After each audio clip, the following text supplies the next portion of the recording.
कौन है? एंटोनी लॉरेंट लेबोसियर। अब हम लोग पढ़ेंगे कुछ अच्छे खासे टॉपिक, मतलब जो चैप्टर से रिलेटेड है। पदार्थ में आए दिन आप लोग दैनिक जीवन में पदार्थ में परिवर्तन देखे होंगे ना।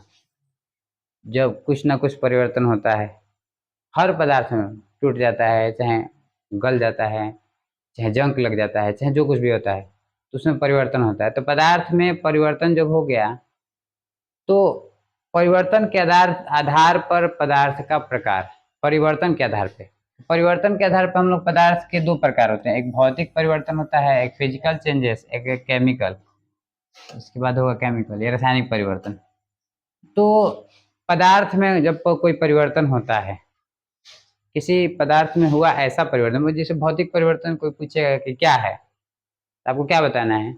पदार्थ में हुआ ऐसा परिवर्तन जिसमें परिवर्तन के बाद पदार्थ को पुनः अपनी मूल स्थिति में लाया जा सकता है, पुनः उसको अपने मूल अवस्था में, मतलब पहले जैसे था बनाया जा सकता है। उसे क्या कह सकते हैं?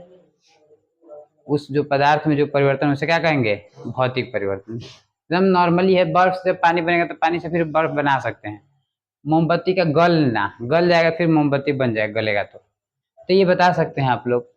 तो जो जो पदार्थ में परिवर्तन होता है, परिवर्तन के बाद फिर उसको जब पहले जैसा अगर बना सकते हो तो कौन सा परिवर्तन? भौतिक परिवर्तन।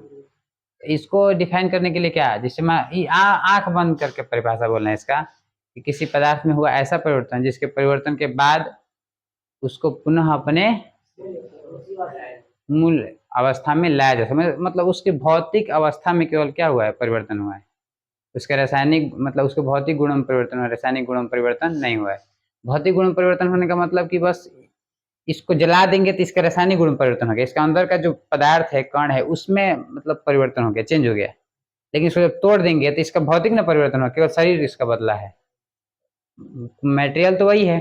लेकिन जब जलाएंगे तो इसका मटेरियल भी चेंज हो जाएगा, अंदर का इसका इंटरनल क्वालिटी भी चेंज हो जाएगा। तो जो चेंज होगा तो केमिकल, जो उसके केमिकल प्रॉपर्टी, क्या बोलते हैं, रासायनिक गुण उसका चेंज हो जाएगा। इसको जला देंगे तो रासायनिक गुण इसका बदल जाएगा, लेकिन इसको तोड़ेंगे तो इसका भौतिक गुण। तो ये जब टूटेगा तो भौतिक परिवर्तन, मान लो टूट गया तो नया पदार्थ थोड़ी नहीं बना, ये तो वही है। जला देंगे तो नया हो जाएगा, नया होने का मतलब कुछ दूसरा।